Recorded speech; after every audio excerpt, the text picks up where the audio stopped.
Welcome to Book Club Wednesday. We only have one more episode left after this one, and then we'll be finished with the book, and I still haven't gotten my other book in.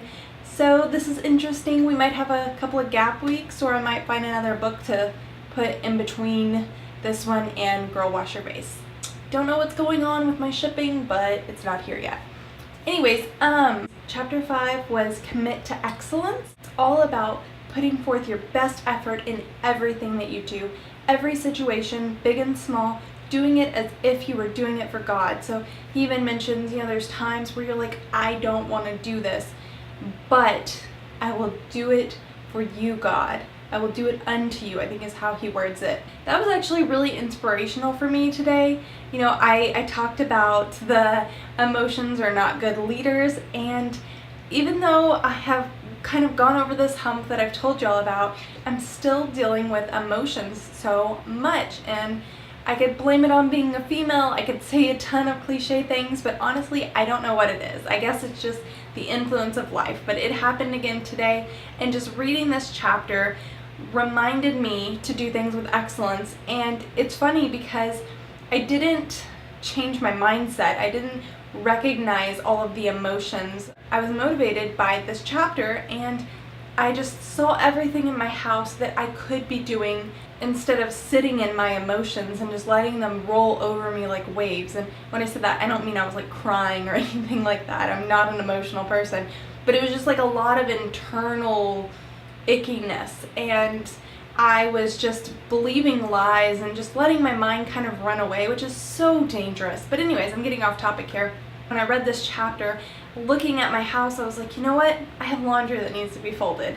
I have this I can do. I have, I can start another load of laundry. And I was just seeing little things, like my house is clean, and by my normal standards, I've been like, it's all good. There's nothing that needs to be done. But reading this chapter, I was like, you know what? I can do more. And so I started doing these things, and as I'm putting in this effort, my mind changes. I noticed this shift, and I recognized suddenly that these thoughts are emotional, and that's when I was able to overcome that. I took joy in doing what I was doing for my family and for my household, and there was just a shift in me. So that was really encouraging to me, and I agree with most of what this chapter says. There is a little part, and I'm not saying that he's wrong and I'm right.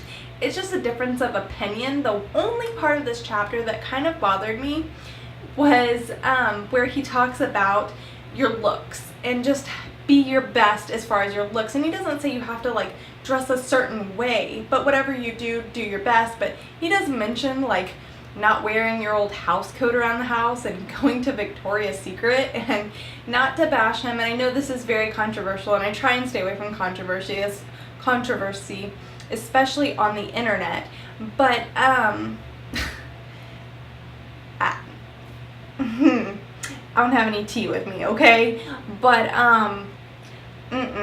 no, when I'm around the house, y'all get to see me all, well, y'all don't always see me all cutesy, but y'all at least see me in like cute clothes or whatever.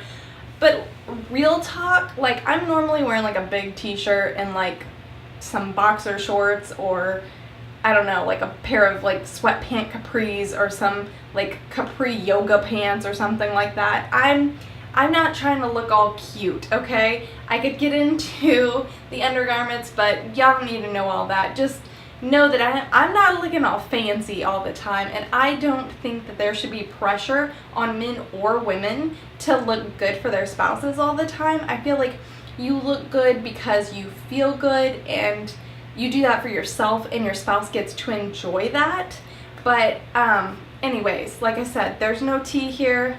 I'm not trying to get into this, but that was the one thing in this chapter that I was like, I don't know about all that. But everything else I totally agree with. I think that we should do everything with excellence, and whether you like what you're doing or not, God's put you in a place, and you should honor that by doing the best that you can while you're in that place. Chapter 6 is called Keep Growing, and that's exactly what it's about. To never stop, to never get complacent and stop trying to better yourself and learn more and grow. And I totally agree with that. I love to learn So of course I jumped on board with this chapter because I can just keep learning about stuff all the time. But the one thing I did find really interesting was he talks about whatever place you're in, learn more about that. Don't ever feel like you've mastered something, but continue to grow and challenge yourself.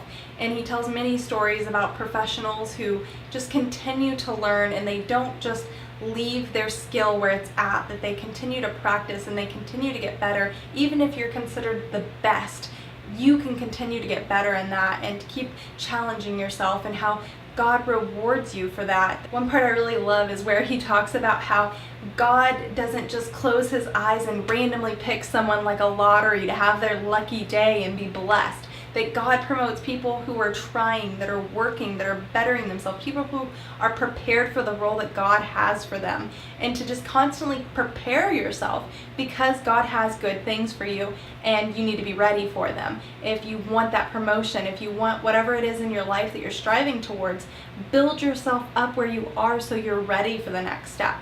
And in this chapter, he also talks about the people in your life again. So I feel like this is very important to him, and he's really trying to drive this point home where the people in your life can really influence you, and to not be around people who are going to drag you down. He mentions that if you are the best in your group, you're the smartest, there's nothing you can learn from anyone in your group is too small, that you have to branch out, that you have to find people who inspire you, people who will encourage you, and people who are successful in the things that you want to be successful in. When it comes to learning new things, he talks about going back to school and getting different degrees and things like that, but he also says you don't have to do that. If you don't have the time, then use the time you do have. Car rides, to listen to podcasts and audiobooks, just something to grow yourself. And as a mother, I really do appreciate that. That is something that I do. Anything that I do has to happen typically during nap time. So I definitely took stuff away from these two chapters, even though this book is not just blowing my mind and every line that I'm reading isn't just, changing my life. I think that there is a lot that I'm learning from this, and I'm definitely trying to absorb everything that I can. All of our dreams are a little bit different, and there is no one way to success, but I do think that it is so great to continue to better yourself, if not for anything other than yourself, just to be proud of yourself. So the last two chapters that we will be covering next week are Serve Others and Stay Passionate. And after that, who knows, maybe I will have Girl Wash Your Face, maybe I won't. I will let you know next week what I'm thinking about doing, and I will see you guys tomorrow.